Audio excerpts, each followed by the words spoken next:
I've always wanted to ask you this question. You've created so much beauty in the world, but then on the other hand, why is there so much pain and suffering?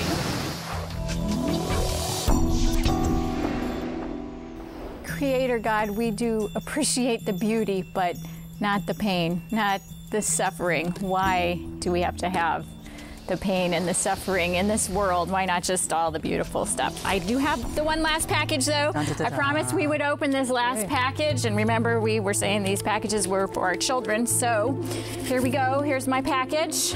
My package of pain is... pass. Wow.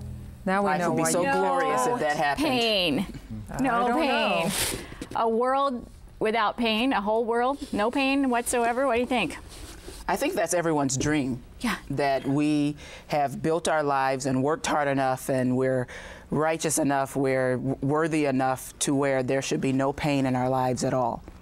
And that's inwardly most of our goals. So we would deserve no pain. Well, if we deserve the pain, that's why we want God to come in and rescue us and take us away from any pain, even if we do deserve it. Well, no commercials about Tylenol or anesthetic. Hey, that's your annoyance. And that's, I think that's a good point. Not every culture even really has the idea that pain-free is good, or that we should expect pain-free. Right. In one sense, the only reason why this is in this box on this program is because we're in a Western modern culture that says you have a right to live pain-free. And we have so many ways of doing it. We have transferred that to our Christian faith, and by the way, that's not in the Bible. No, it isn't. There is never anything in the Bible that says you're going to live a pain-free life if you do it all right. Or if you do it my way. I mean, that's not in there. What would this world be like without pain? Well, some pain is, believe it or not, helpful. And I think, for example, physical pain. There was a kid that I knew many years ago, and he was in a horrible accident, and his arm was literally torn off at the elbow. They were able to reattach it, but one of the things that happened was they were unable to reconnect his pain sensors. So his hand functioned somewhat, but he couldn't feel pain. And what was interesting is, as the months went by, he would try to do things, and he was damaging the hand that had been reattached because he couldn't feel pain, so he was hurting his arm that had been reattached, and they threatened him, you will lose this arm because you can't feel pain unless you pay more attention to it. So pain reminds us to not do some things we shouldn't do. I think there's a distinction. Needless pain is the thing that we're talking about. I don't think anybody wants to be numb. You know what I mean? So needless pain becomes the issue. Instead of imagining a world with no pain at all, we want to go back on the street, and we've asked people if they could get rid of one pain completely. One pain, what would that be? So not all pain, but one pain. Let's find out what they said. If I could eliminate one pain in the world, it would be cancer. To eliminate hunger everywhere. Being poor. I mean, I see like a lot of homeless people. Fear. I think that paralyzes so many people, probably greater than anything else. If I can eliminate one thing in this world, it would be the disbelief in God. I would eliminate the pain of giving birth because, ouch. Pain of childbirth for my wife, because she screamed real hard. The pain of feeling inadequate or unimportant. I would say nothing. We need pain, I mean, just like Jesus Christ suffered for us, we also go through that.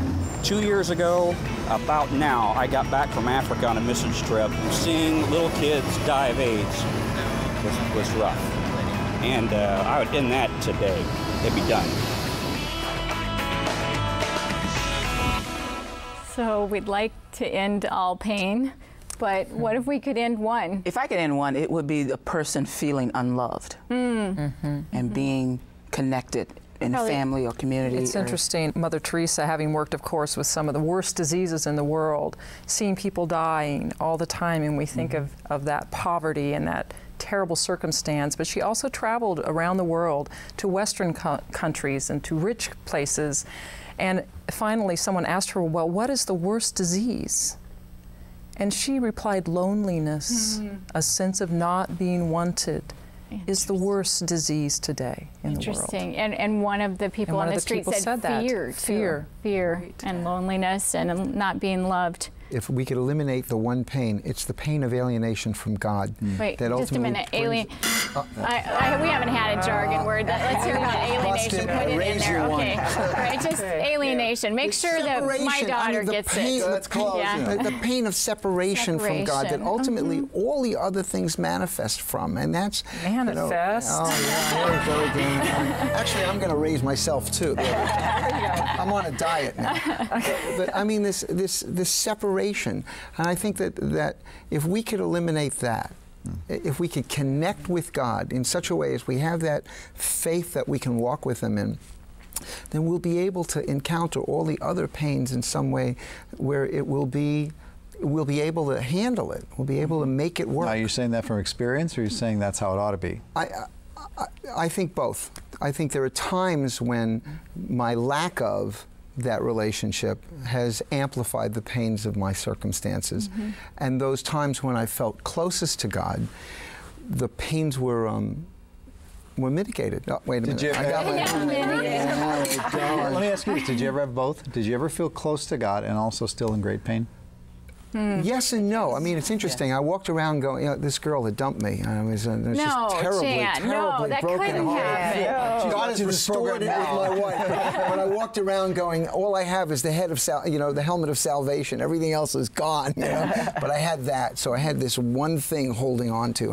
And I suspect that if we can help these people do anything, including ourselves, is that if we can make that connection, the deeper we come into a relationship with God, the better we'll be able to deal with pain. But we do wonder about purposes for pain, and we are going to be talking about whether or not there is a purpose to our pain, and also, is there an upside to pain? Next on Ask God. I've always wondered, is there a higher purpose to this pain and suffering? Can we just accept the fact that sometimes we're not going to have an answer?